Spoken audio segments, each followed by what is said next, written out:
নমস্কাৰ গাইজ, ভালে আছা নহয়?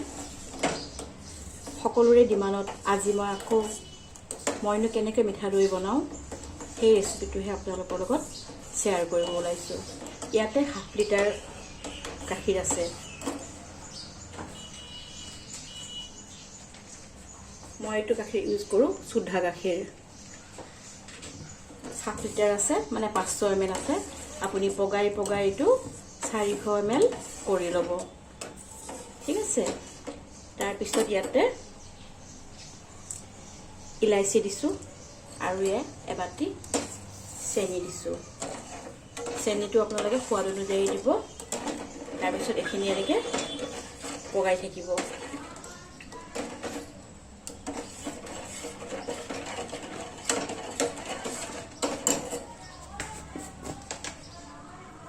আৰু কালাৰৰ বাবে মই অকণমান হালধি দিছোঁ, কালাৰটো দেখিবলৈ ধুনীয়া হয়। আৰু একো দিব নালাগে। এতিয়া খালি উতলাই 500 ml পৰা 400 ml কৰিব লাগিব।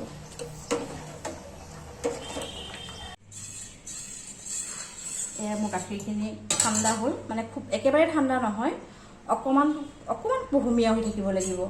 আৰু ইয়াতে অকণমান আগৰ দৈ, এইখিনি আগৰ অলপমান দৈ এয়া দি দিলোঁ। এতিয়া গাখীৰখিনি খুব ফেটিব লাগিব, ধুনীয়াকৈ খুব ফেটিব লাগিব।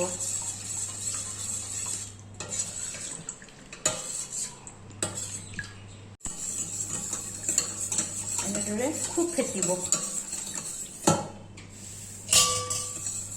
যিমান ফেটিব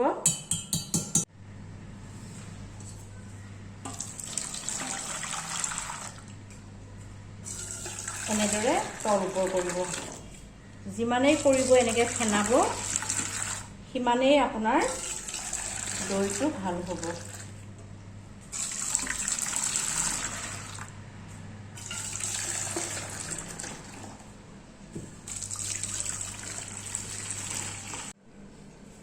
তাৰপিছত এনেকৈ আপোনালোকৰ ঘৰত যি বাচন আছে ইয়াতে থ'ব। মই মানে আৰু এনেকৈ মাটিৰ পাত্ৰতে থৈছোঁ। মাটিৰ পাত্ৰই হওক বা আইনাৰ পাত্ৰই হওক, ঘৰত যি পাত্ৰ আছে তাতে থ'ব পাৰিব। মই আমাৰ ইহঁতে ভাল পাই যে অলপমান এনেকৈ থ'লে অকণমান মানে আইচক্ৰীমৰ ফিলটো দিব চেষ্টা কৰোঁ। আৰু এনেকৈ আপুনি থৈ পেলাই ৰুম টেম্পাৰেচাৰতে থ'ব, ফ্ৰিজত নথ'ব। এনেকৈ আপুনি 5 ঘণ্টা 6 ঘণ্টামান থ'ব, তাৰপিছতহে ফ্ৰিজত থ'ব লাগিব। এয়া মোৰ মিঠা দৈ মোটামুটি ৰেডিয়ে হৈ গ'ল। এয়া মোৰ মিঠা দৈ হৈ গ'ল। মানে 5-6 ঘণ্টাতকৈ অকণ বেছিকৈ ৰাখিলে ভাল হয়। মই 8 ঘণ্টা ৰাখিলোঁ। 8 ঘণ্টাৰ পাছত এয়া চাওক, মোৰ মিঠা দৈ মোটামুটি ৰেডি হৈ গ'ল।